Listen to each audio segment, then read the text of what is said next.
Hello, everybody. Welcome to this month's TVOL 1000 webinar. And so happy to be talking with Peter Gray, who is doubly qualified to talk about childhood from a evolutionary perspective.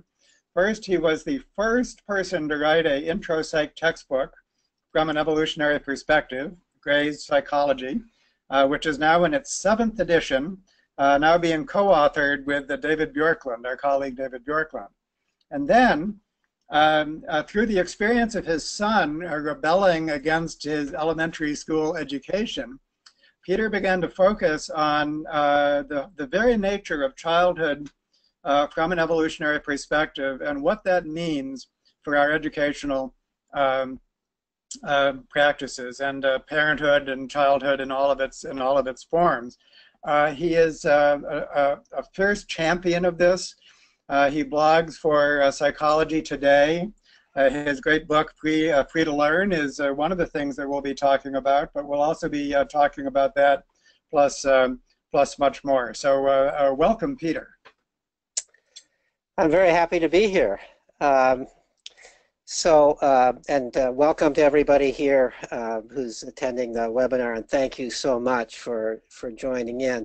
I'm going to try to be relatively brief. I hope I can keep my initial comments down to about 20 minutes so we have plenty of time for discussion and questions afterwards. So the title of this webinar is Learning from Evolution About Childhood and Education. That's a huge topic. And I've decided to approach it here by making 3 points.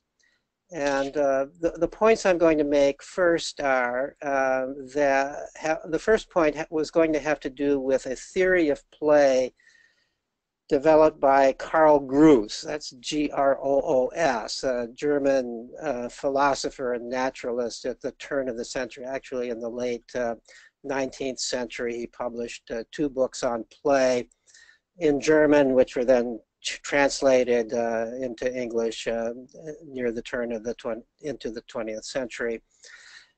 Groos was ahead of his time, and for that reason was largely ignored. And unfortunately, his book on human play is still largely ignored, and one of my missions is to make it better known.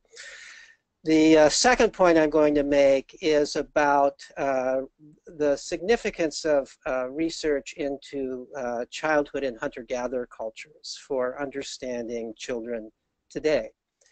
And the third point I'm going to make stems from my own research on self-directed education, and I think you'll see how my research is inspired in part by Groos's theory, and inspired in part by the research that has come from anthropologists who studied hunter-gatherers.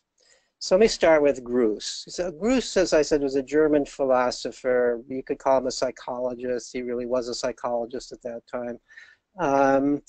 And he, writing not too long after, I mean, this was, 3 or 4 decades after Darwin's Origin of Species, he was one of the few scholars at that time who really understood Darwin. And in fact, it can be argued that he understood Darwin better than Darwin did. He improved on Darwin's theory in a number of ways. I'm writing an article about Groos.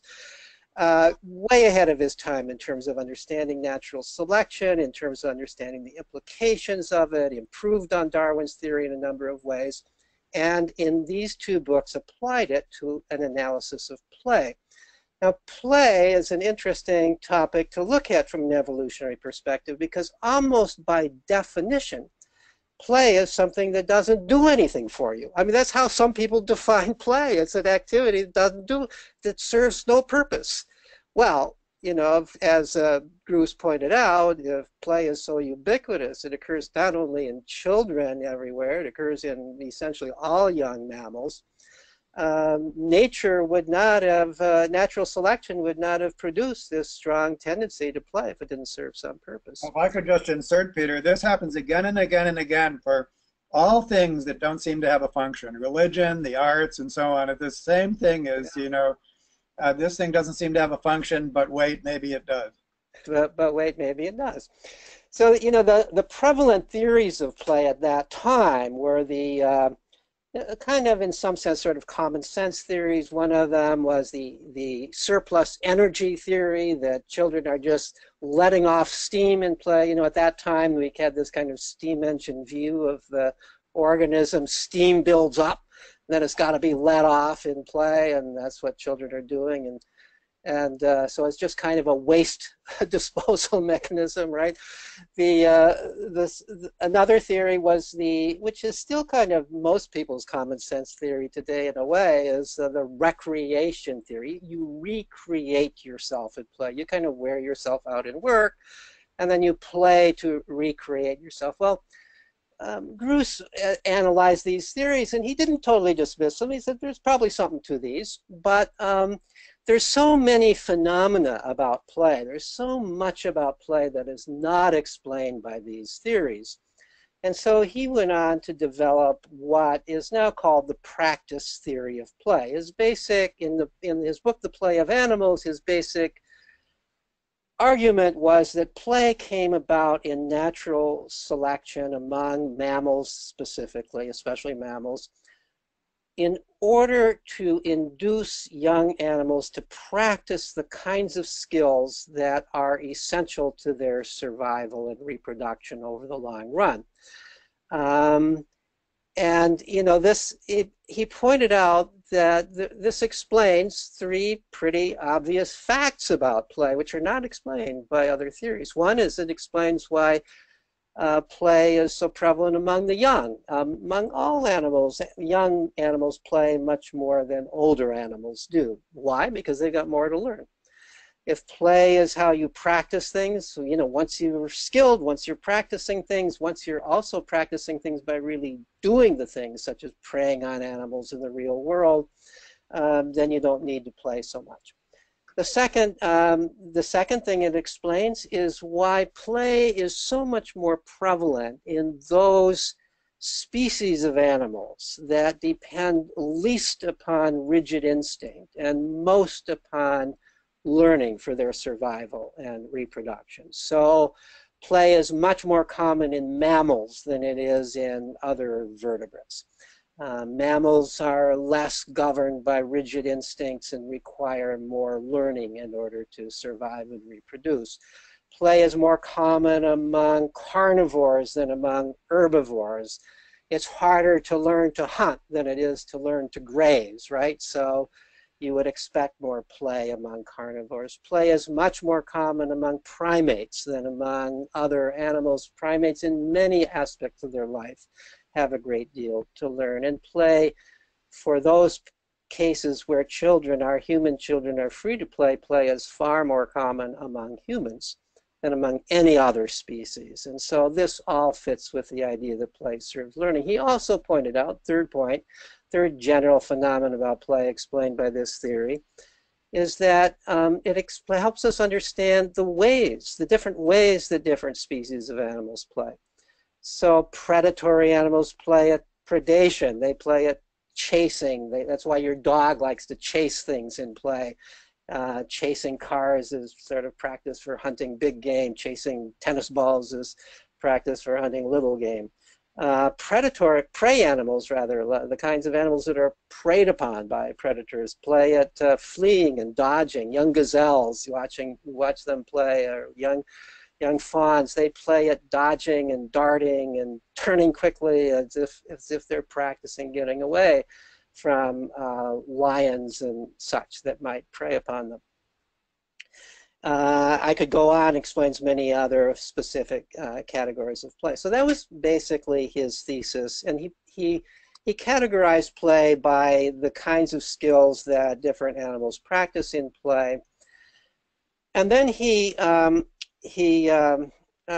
in his book on the play of man, he extended his theory. The play of animals, by the way, is relatively well known among animal behaviorists who study play. They often refer to it, and I would guess that quite a number of them have read it. very few people have read The Play of Man, as far as I can tell. In fact, when I was first looking for the book, it was out of print and very, very hard to find. To the degree that it's referred to by psychologists, it's usually dismissed. And it's usually dismissed by referring to a quotation from Piaget, who dismissed it, who clearly did not understand Darwinian theory and dismissed Bruce on the grounds of what at that time was called teleology, the mistake, the philosophical mistake of trying to explain some phenomenon by reference to its consequence, rather than by reference to what precedes it. And of course, this is the Darwinian way of explaining things. You explain things, you do this because it gets you that, it produces that. Now there's a lot to be filled in about natural selection, producing the mechanism to do this, and so on and so forth, which altogether too many, especially people in psychology, didn't understand or appreciate.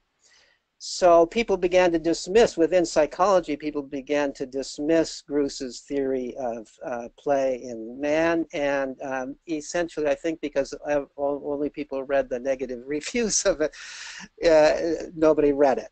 So I finally found it and read it, and I was blown away by this book. I mean, this is a book that he calls it a theory of play, but I think that's being somewhat modest. It's also a theory of education. And that's what I took away from it. So let me just tell you a little bit about what Bruce says in his book on the play of man.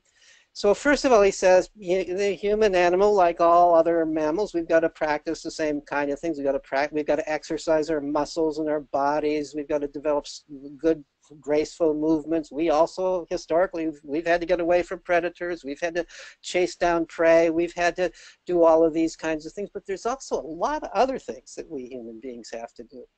So we play in all the ways that other animals play, but we also play in a lot of uniquely human ways. We play at language, we play at mental skills, we play at reasoning, we play at imagination, because these are all important to human development and human survival in our cultural way of surviving. We play with emotions. He pointed out we play in ways deliberately to get ourselves into fearful and anger-producing situations. Why do we do that? Not consciously doing it for this purpose, but unconsciously. The ultimate reason for doing it is we need to learn how to deal with fear. We need how to learn how to deal with anger. And it's in play, risky play, for example, or play fighting that sometimes produces real anger, that children learn how to deal with these so-called negative emotions.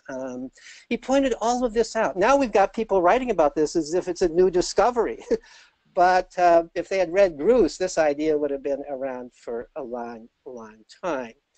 Now, it's interesting to me that Bruce already was talking about the value, among other things, of risky play.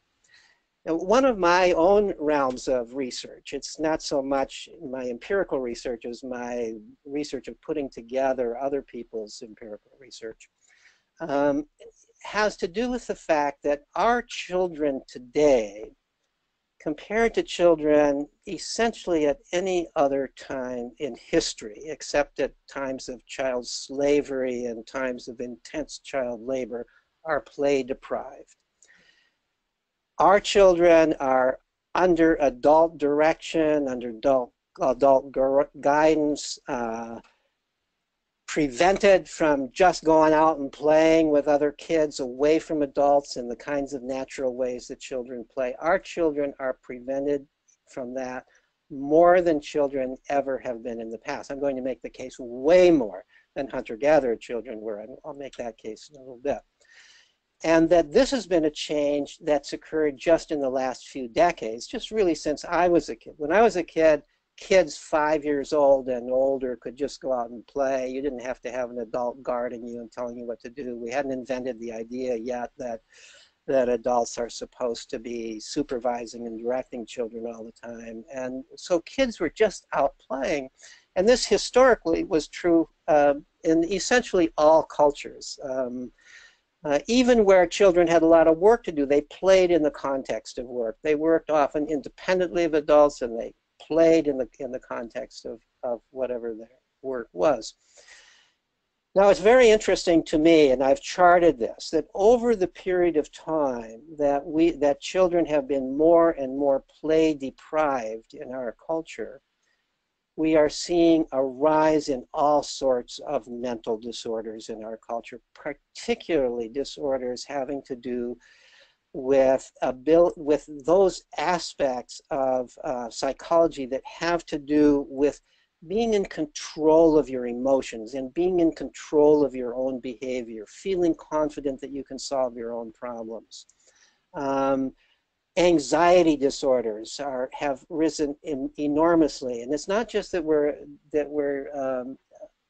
diagnosing these where we didn't diagnose them before. Even by standard questionnaires given in unchanged form over the years, anxiety among children and among young adults, what would today be called generalized anxiety disorder, is about 5 to 8-fold greater than it was in the 1950s. Similarly, depression is far greater. I've made the case, I'm not going to present all the argument here because I would spend all my time doing it, that play deprivation is probably playing a very major role in these creating these psychological problems.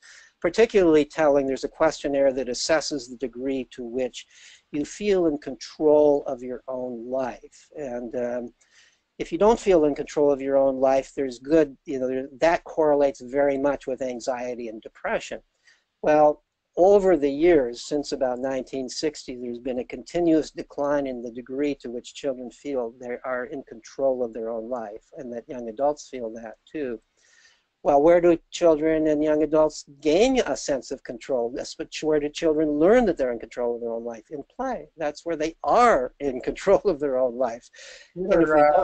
I think that part of this is an increase in narcissism. Am I right about that? And could you? Yeah, there's also been an increase in narcissism over this period of time, and I've argued that children overcome narcissism in play, because in order to play, you can't be a narcissist. Nobody's going to play with you if you try to dominate everybody. If you think you're above the rules, if you don't pay attention to your playmates' happiness and try to make them happy, it's natural, as Bruce pointed out, natural selection not only imbued us with this strong desire to play, but an especially strong desire to play socially with other children. We are social animals. Our survival absolutely depends upon our being able to get along with other people, our being willing to cooperate with other people. And this is one of the things children are practicing in play. Well, so I don't want to dwell completely. I could go on forever talking about the role of play, how children are play deprived today, but I want now, let me point out one more aspect that came from Gruce's book on the play of man that has influenced my own work tremendously. The other thing that Gruce not only pointed out that we play in many different ways, but he also pointed out that the way human children play depends on the culture in which they're growing up. One major difference, maybe the major difference between our species and other species, is we are the species that grows up in a culture.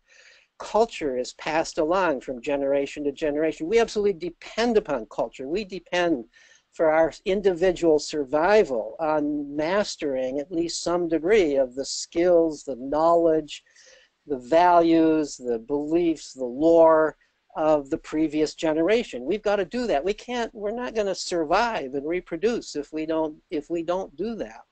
That really, of course, is education, the acquisition of the culture that we're born into, the skills, knowledge, beliefs, and so on. So Gruce pointed out that human children, unlike other animals, we now know that it occurs a little bit in some of the other primates, but not nearly to the degree it does in humans, that our young pay attention to what their elders are doing, and they play at those things. So if they're growing up in a hunter-gatherer culture, they play at hunting and gathering. If they grew up in a farming culture, they play at farming. If they grew up in our culture, they play at what? Computers, of course. So they play at using the tools, at the skills, they play with the values, they play with the stories and lore of the culture in which they are developing. It's that aspect of Gruss's theory that leads me to say, this is a theory, this was not Gruss's claim, he was more modest about it, but leads me to say, this is a theory not just of play, this is a theory of education. This is a theory of what makes human beings human, the cultural animal. That our young pay attention to the skills and values of the culture in which they're growing up in and play at those things and become good at those things through play. All right, so leads me now to talk about research on hunter-gatherers. So one way that I believe I have extended Gruss's theory is by looking into the lives of children in hunter-gatherer cultures. I've never directly looked at children in hunter-gatherer cultures. I've never lived in a hunter-gatherer culture or even observed one. So this is all secondary research. I've read the literature on hunter-gatherer cultures. Not a whole lot has been written about children's lives, but I've read what has been written. And to supplement that, a graduate student of mine and I, a number of years ago, surveyed 10 anthropologists who had, among them, lived in 7 different hunter-gatherer cultures on 3 different continents, and asked them quite a number of questions about what they observed about children's lives and the relationship between children and adults, and especially about play in those cultures. Now, of course, an evolutionary psychologist would be interested in hunter-gatherer cultures. I mean, during 99% of our existence as human beings, we were all hunter-gatherers. Agriculture was developed a mere 10 or 11,000 years ago in one part of the world, and later on in other parts of the world. So most of our existence, our natural selection, mostly occurred in the context of a hunting and gathering way of life. Now, what's interesting is that a few hunter-gatherer cultures managed to survive into modern times. They're pretty much wiped out now, or at least greatly modified, but as late as the middle to late 20th century, anthropologists could trek out into various isolated parts of the world, Africa and Asia and South America, especially, and various other places, and locate people who were living pretty much the way, presumably, our ancestors were living prior to agriculture. We don't know if to what degree their ways of living exemplify all the different ways of living that people lived prior to agriculture, but the fact that there's so much similarity among these different cultures where they've been found lead many anthropologists at least to believe that at least in a core way, these represent the way that many, if not most, of our ancestors would have lived over many, many millennia prior to agriculture. Wherever these hunter-gatherer groups have been found, there are certain similarities. They live in small bands. The bands are mobile. They don't accumulate property. Another term for these band hunter-gatherer societies is egalitarian societies. They are the most egalitarian societies that anthropologists have ever found. They don't have leaders. There's no chief, no big man. They make decisions by consensus. And as part of their egalitarianism, they have extraordinary respect for individual autonomy. They believe every person, even though they all are cooperating, they all recognize their dependence upon one another within the band, they see each human being as a separate and independent spirit, and they believe, and it is against their moral principles to tell another person what to do, to a degree that sounds remarkable to us. It just sounds strange to us. It sounded strange to me, and I wondered if it was just the interpretation of 1 or 2 anthropologists, but I heard this over and over again from various different anthropologists.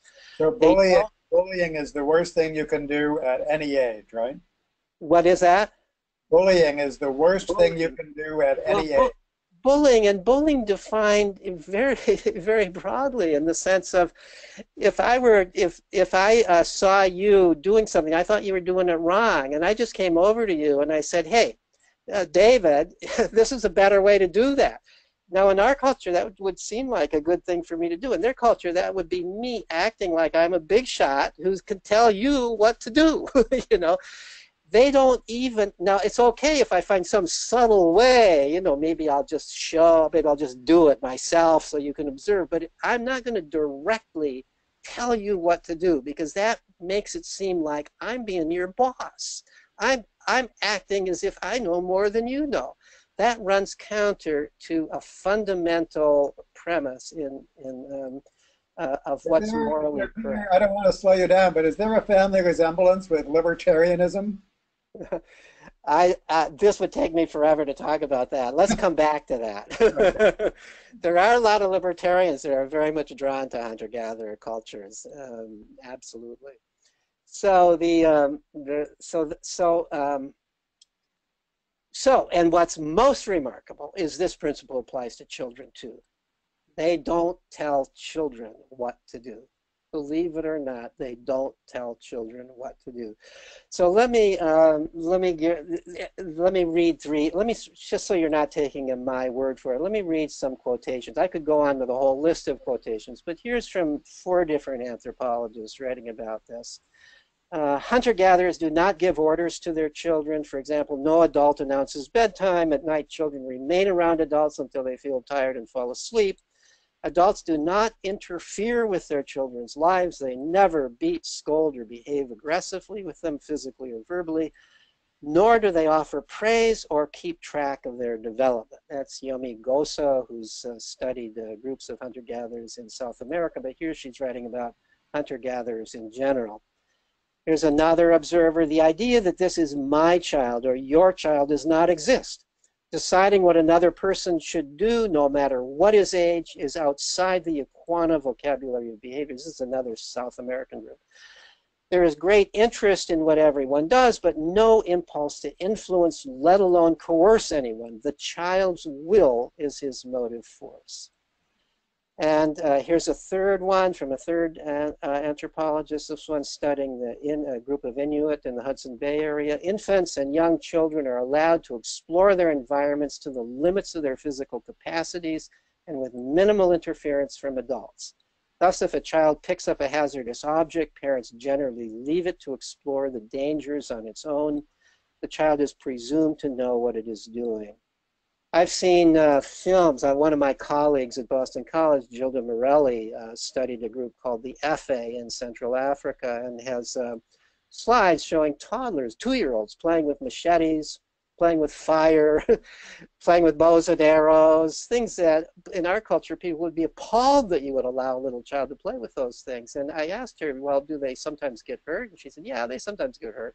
But, you know, they burn themselves or they cut themselves, they scratch themselves. Almost everybody's got some scars, but they don't seriously damage themselves this way. And so I asked, well, why don't the adults stop it? And she said, basically, there's 2 reasons. One is they don't believe in telling people what to do.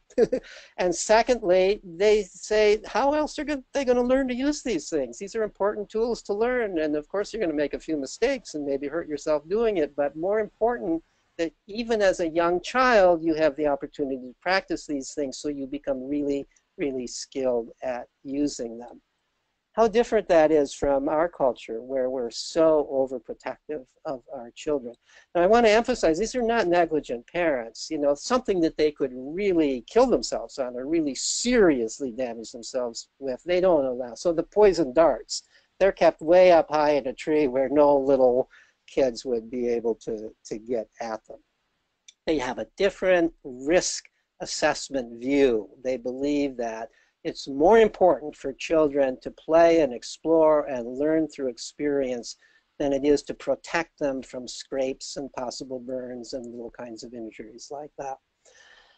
So here's one more quote that I would want to give. This is from a woman named Elizabeth Marshall Thomas. When she was about 19 or 20, she was part of a group with her parents that were among the original discoverers of what has now become the most studied group of hunter-gatherers in the world. They often called the Kung.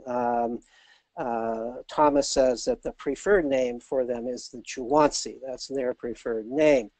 Here she's writing about the Chukwansi. She says, Chukwansi children very rarely cried, probably because they had little to cry about. No child was ever yelled at or slapped or physically punished, and few were even scolded. And she went on to say that you know, how kindly they're treated. Little children are kindly. They're always, you know, nobody would ever leave a child to cry. Nobody would ever leave a child, as we do, lying in a crib or some such structure away from adult for a young child. We simply, in fact, if we were to describe some of our child raising practices, and Gilda Morelli actually did this with one group, they would say, oh, how cruel. They would see us as being abusive. For example, the idea of putting a child to bed alone in the dark, you know, what an abusive thing to do. Children are afraid of the dark. Of course they are. Historically, in hunter-gatherer times, alone in the dark, you'd be eaten up by a tiger. You know, the monsters under the bed would be real. Any child that failed to scream out in terror when left alone in the dark was a child in danger. So of course this instinct developed. And so this is just one example of how understanding human behavior from an evolutionary perspective puts a different picture on it. And, you know, the psychologists in Western tradition have argued that children are crying in the dark because it's a test of wills. They're trying to get their way, and you've got to win this test of wills as their parents. Let them cry it out until they learn not to cry. Very different from the idea that the child is actually terrified because of monsters, because of fear of monsters, that at the time that the genes creating this kind of behavior were developed, those monsters were real. So there's a little bit of a digression from my point, but it's an example of how an evolutionary perspective leads us to have a new view of something that is regarded in a very different way when you don't look at it from a... Well, the whole concept of consulting other species and other cultures is new, something that's common sense from an evolutionary perspective, but does not happen from other perspectives, demonstrably does not happen from other perspectives. That's right. You know, we worry in our culture about spoiling children. I think we're getting over that in some ways. But here's what Elizabeth Marshall Thomas wrote about spoiling in her book. She said, we are sometimes told that children who are treated so kindly would become spoiled. But this is because those who hold that opinion have no idea how successful such measures can be. Free from frustration or anxiety, sunny and cooperative, the children were every parent's dream. No culture can ever have raised better, more intelligent, more likable, more confident children. Now again, if it was just Elizabeth Marshall Thomas saying that, I would say, okay, you know, she saw these kids, she loved these kids, she's looking at them through rose-colored glasses and so on and so forth. But I've heard this over and over and over again. The anthropologists telling me that these children are just so remarkable. They're so bright. They have such great dispositions. They are so non-fussy. They are so, even though, you know, the hunter-gatherer life is not easy in a lot of ways. They've all got parasites. They've got mosquito bites. They've got all these things that we would suffer from, and somehow they tolerate this with equanimity. They remain cheerful. They endure injuries without going through the kind of suffering that most of us go through. Not because they're physiologically different from us, but because they have a different mental attitude about these things than we have. And I would argue that they've developed this mental attitude because they have this freedom to play and explore, learn to control their emotions, learn to control their reactions and their behavior in that kind of way. All right, so first of all, Peter, let me do a time check because yes. Always so great hearing you talk. At the same time, we're at the 35-minute mark. So what I want to say is, first of all, don't stop, keep on going. But we're going to go directly from there to Q&A with the audience. So audience, please get your questions ready.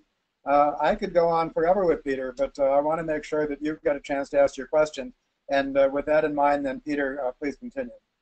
I'm going to then kind of speed through it, see if I can wrap up within within no more than 5 minutes the rest of what I wanted to say. So, but one of the things that we asked the anthropologists in this survey was how much time did children have to play, and what were they doing in play? And to make a long story short, every anthropologist said they had all the time to play.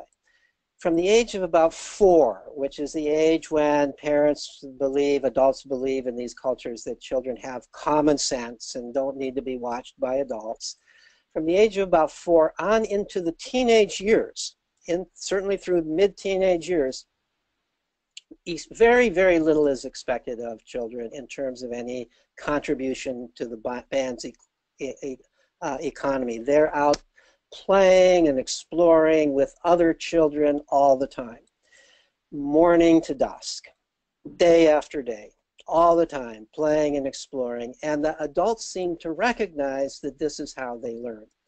And what are they doing during all this time? Much. When I asked them, well, what are they playing at? Many of the responses, they varied to some degree from culture to culture, but many of the responses clearly mapped on to skills that are important to learn in that culture.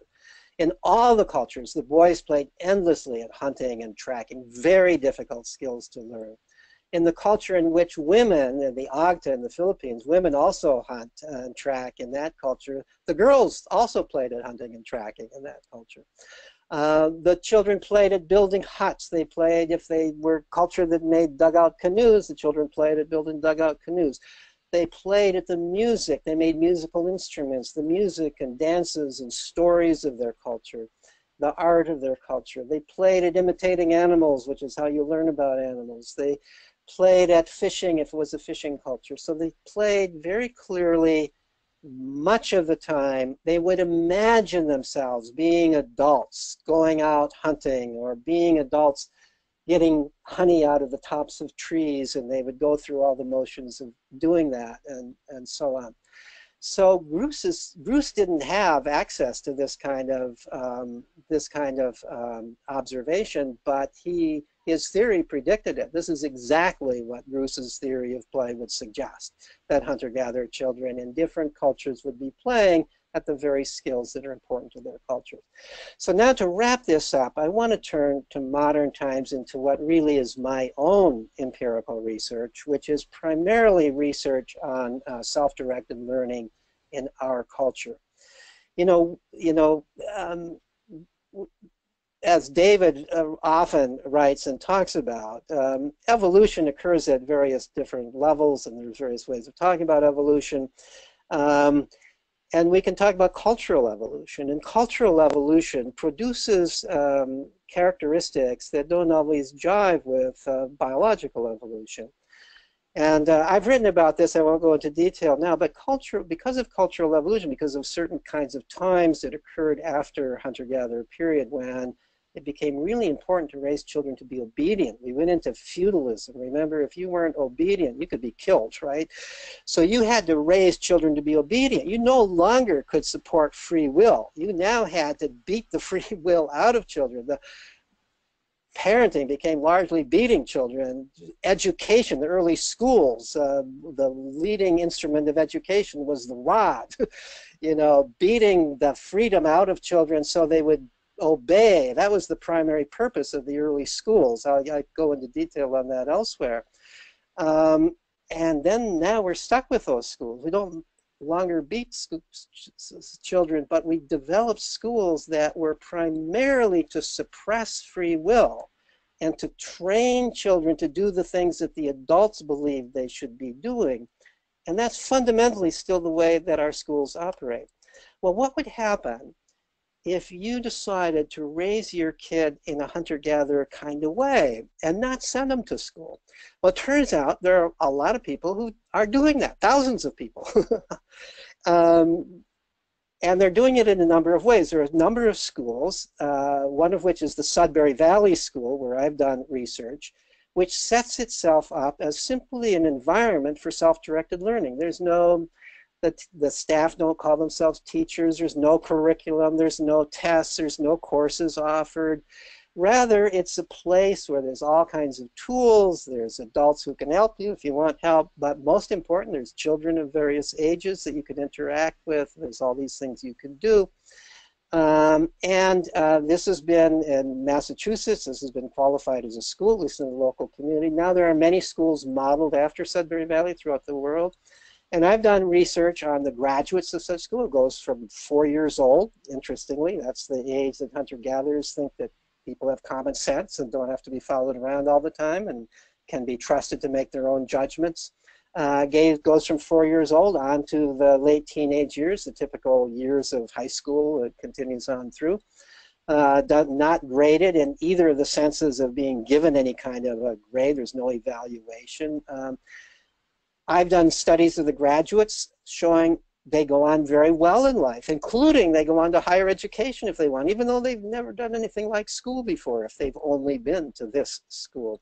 I've also studied homeschoolers who homeschool by what they call the unschooling philosophy, which is no curriculum, no tests, let the children follow their own interests, the parents support them in following their own interests, and these people also go on and do well in life. Absolutely defies our common cultural beliefs about what children have to do in order to succeed in our society. Here are kids who aren't doing school. They just aren't doing school. They are playing, they're exploring, they're pursuing their own interests, they are sometimes engaging in deliberate study, but totally self-chosen because they've decided they want to do this, and they recognize this is something that they need to do what they want to do. In other words, the strategy of trusting children, the strategy that hunter-gatherers took naturally as their way of raising children, the strategy of trusting children works even in our culture today. It works given certain conditions. I don't want to say that all we have to do is turn children out on the street. Let me just very briefly, I won't elaborate on it unless there are questions on it, indicate what I think those conditions are. These are the conditions that apply at a Sudbury model school that seem to be present in those families, unschooling families, where unschooling seems to work best, and that is also present in a hunter-gatherer band. The first is the social expectation and reality that education is children's responsibility. You trust the child to educate himself. You don't believe, you don't act as if you, the adult, or some teacher is in charge of the child's education. It becomes a self-fulfilling prophecy. If you take that responsibility away from the child will give up that responsibility. Second is unlimited freedom to play and explore and pursue your own interests. Unlimited time to do it. Not an hour a day, not 2 hours a day, not after school and on weekends, but essentially all the time to pursue your own interests. You need time to try lots of different things. You need time to immerse yourself in activities that really immerse you. You need time to get bored, to overcome boredom, and so on. Opportunity to play with the tools of the culture. And by play with the tools of the culture, I mean do your own thing with the tools, whether those are machetes and fire and digging sticks as hunter-gatherers, or whether they're computers and books and sporting equipment. In our culture, the opportunity to play with those things in your own ways. Fourth is a variety of caring adults who are helpers but not judges, who are glad to help you if you ask for help, but they're not going to impose themselves on you, and they're not marking your progress, because you can't really be totally honest with somebody who's judging you. You go into impression management mode when you're doing that, when somebody's judging you as teachers judge you in school. Fifth characteristic, and this is the one that I've focused on in my own research, and I would be tempted to talk a lot more about it than I have time, is free age mixing among children and adolescents. In hunter-gatherer cultures, at Sudbury model schools, children are not segregated by age, and younger children are learning constantly from older ones. The older ones are drawing them up into higher levels of activity as they play together. The younger children are observing what older children do, and they want to do that. They wanted if the 5-year-olds who see 7- and 8-year-olds and 9-year-olds reading and talking about books, they want to join that club. They want to learn how to read, and so on. It becomes motivation for them to learn how to read. And similarly, in the whole realm of intellectual and physical activities, younger children want to do what older children are doing. And older children, when they bring the younger children into play, when they age mix and play, are drawing them up into these higher levels of activity. And the fifth characteristic is immersion in a stable, moral, caring environment. Children are designed to grow up in a community, and to grow up in a community where they have the sense that they will be there for some time. So they're growing up knowing that they're learning and they're growing not just for their own sake, but also for the community's sake. And they're developing values that have not to do just with selfishness in a narrow sense of selfishness, but also with the value of cooperation, of helping others, and the like. So I'm gonna. I haven't talked about everything that I had hoped to get in this period, in this initial thing, but a broad point that I want to end with here before turning to your questions is that the evolutionary perspective draws us out of a parochial view of human psychology. If you are interested in education, and the only way you study education is by looking at kids in schools today, or if you are interested in parenting and the only parent-child relationships, and the only way you study that is by looking at parents in our culture today, you are not learning about human nature, you're learning about what people do today and how it works out today. The evolutionary perspective allows us to learn about human possibilities. What if things were very different, and could we create things that were very different, and why are things the way they are today? And they are the way they are today as a result of cultural evolution, not just biological evolution. And cultural evolution can produce characteristics that are harmful. I mean, it produced foot binding in China. Generations of girls grew up crippled. Women were crippled because of the cultural evolution that produced foot binding. So women had these little hoofs as feet. I mean, not everything that cultural evolution produces is good for us.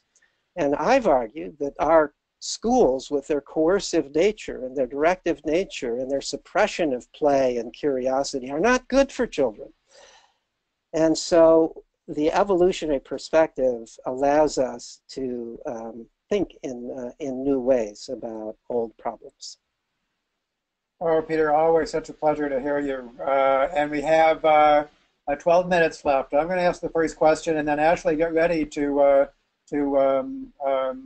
ask some of the questions from our listeners. There's the problem of how do we get there from here? And I think that what I'd like to think is that if you take more conventional schooling, there's enough variation so that some of these patterns actually do go in that direction. Maybe it is only an hour of free play rather than all free play. Maybe it's, you know, more trusting rather than less trusting within the conventional system. But I would hope that one could draw some conclusions based on existing variation so that at least provides some direction to how we can evolve, culturally evolve, basically, better practices, rather than some, you know, huge discontinuity between everything we're doing now and this other form of education. So if you could address that, then we'll proceed to the listener's question. For a more complete addressing of it, I would ask people to take a look at my most recent blog post on my Psychology Today, where I contrast progressive education with self-directed education. You know, from the time that coercive schooling began, there have always been reformers who have tried to bring a certain degree of play in, who have tried to produce some degree of natural learning within the traditional education. The problem is that I'm not sure you can get there from here if you are doing it within the traditional paradigm. There's a long, long history that really dates back to the late 19th century, dates back to the time when schooling first became compulsory in the United States, and then with Dewey in the early 20th century, in the idea of trying to use playful modes and so on and so forth, but without throwing over the whole idea of compulsory education and the children have to be there and that we have to test children and the teachers are ultimately responsible for children's learning and children are all supposed to learn to read by a certain age, and they're all supposed to, you know, everything has to go in this stepwise manner, and they have to be tested, and the teachers and schooling system has failed if the students don't learn those things at the proper times. As long as you've got all of that stuff in place, as long as you've got age grading in place, the rest doesn't work. It just doesn't work. Here's my theory of change, and it is happening, and it's happening right now. It is changing not within the system, it's changing outside of the system. And it's changing because people are dropping out of it. More and more people are taking their kids out of school. For homeschooling, right now, something like 4% of American school children, maybe even by now 5% of American school children are being home educated. A growing proportion of those are adopting the unschooling mode. In addition, there's a growth in schools modeled after Sudbury Valley School in many countries in Europe and in Asia. Right now in the courts, there are court cases going on to make such self-directed education legal. This is the way change is going to occur. It's not going to change within the school system. First of all, there's too much vested interest in keeping things the way they are, or relatively the way they are. And secondly, you can't change it a piece at a time. You've got to throw out the whole thing, and you've got to start with, I trust kids to learn, and my job is not to make them learn. My job is not to test them. My job is simply to provide the conditions in which they can play and explore and pursue their own interests. Well, this is what we mean by paradigms, and it's also what we mean by adaptive landscapes, where to get from one peak to another peak, sometimes you have to go downhill. It's just not so easy. Continuous change is not something that can happen. Okay, Ashley, do we have some from our listeners? We do. We have quite a few. I don't think we'll be able to get to all of them, but I just wanted to let everyone know that Peter's agreed to reply to your questions in a written format. We'll be able to post those on our website once he's able to answer them, and I'll email all of you so that at least you can see your response. Peter, one thing that actually a few attendees wanted to ask you about are your thoughts on computer video games. So we have some colleagues actually from the University of Arizona. They study mountain gorilla play. And so they, and also another, one of our attendees, Eric, wanted to know how do you feel about video game play, considering that it's not unstructured? First of all, there's no such thing as unstructured play. I would never use the term unstructured play. Play is always structured. It's part of the definition of play. Play always has rules, but there's a lot of room for creativity within those rules. Even the most wild-looking kinds of play has rules. Imagine two boys roughing and tumbling. They're running around the room, throwing one another, wrestling with one another. The difference between that and a real fight is that it has rules. You don't kick, you don't bite, you don't really hurt the other person. So throw away the word unstructured play. There's no such thing as unstructured play. Part of what children learn in play is how to structure their activities. Now, a lot of play has rules from outside as well as rules that you create. When you think of most video games, they're really quite unstructured compared to games that are real play, like chess and checkers and so on. There, the rules are pretty fixed. The rules are there.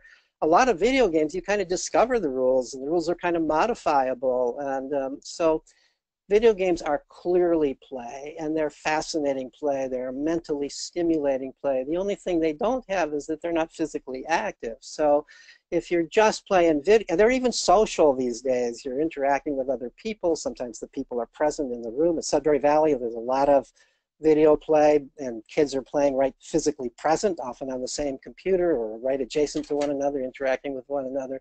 Or you're playing socially online.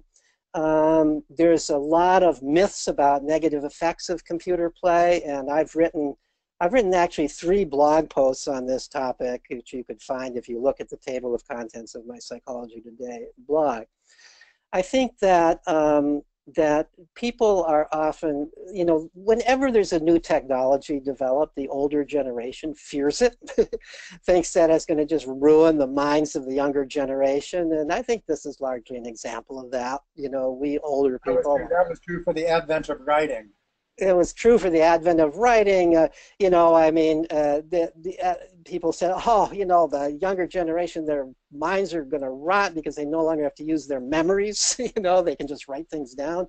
When the printing press came around, it was going to destroy the morals, because especially of women and girls, because they'd be reading romance novels, cheap novels, and it would ruin their morals. Every time when television came out, there was all this fear of how the rays from the TV were going to affect the brains of people watching it.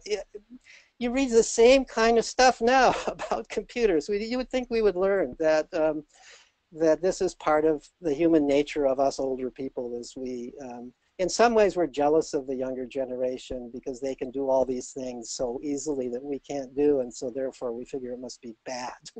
So that's the first point. The second point is, it is true that kids are probably spending more time on computers and less time outside than is healthy for them. But is the way to solve that problem making one more rule limiting what they can do? You can't be on the computer, you can only be on it a certain amount of time every day. Or is it opening up the menu, making the outdoors once again attractive?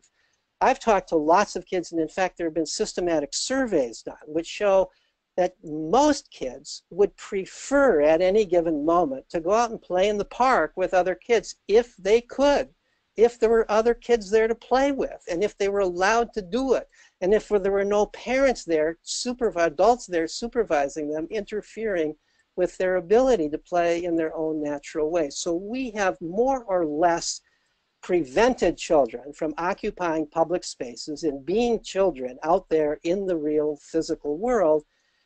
And so, of course, they play in the virtual world, which is the only place they can play in a certain sense. And then we blame them for it. Next question. Well, we just have a couple of minutes left.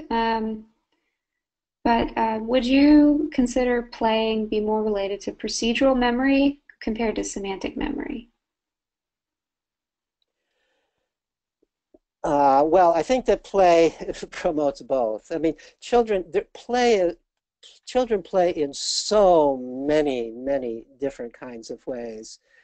And they play at all kinds of things that have to do with, in their play, they are often learning things that you would say would be semantic memory kinds of learning. Let me just give you an example. So David mentioned that I got interested in this because of my son and his rebellion at school, and ultimately we found the Sudbury Valley School. Well, when my son was about 9 years old or 10 years old, and he was at this school, he got involved in playing Dungeons and Dragons. This was the big fad at the school, and he was into it, and you could say he majored in Dungeons and Dragons. But as part of this play and as preparation for this play, he was reading an enormous amount of medieval literature to learn about the characters. Well, that's entirely semantic knowledge and semantic memory. We would go to museums, and he would want to go to the medieval section, and he would tell me, at the age of 10 or 11, he would tell me all about the history behind. And so this emerged from his play. He also, I don't know, those of you who've ever played Dungeons & Dragons, I haven't, but I've just, just this all through observing my son and others playing it. There's multi-sided dice in this game, and you throw characters, and there's sort of rules for what kind of character you throw.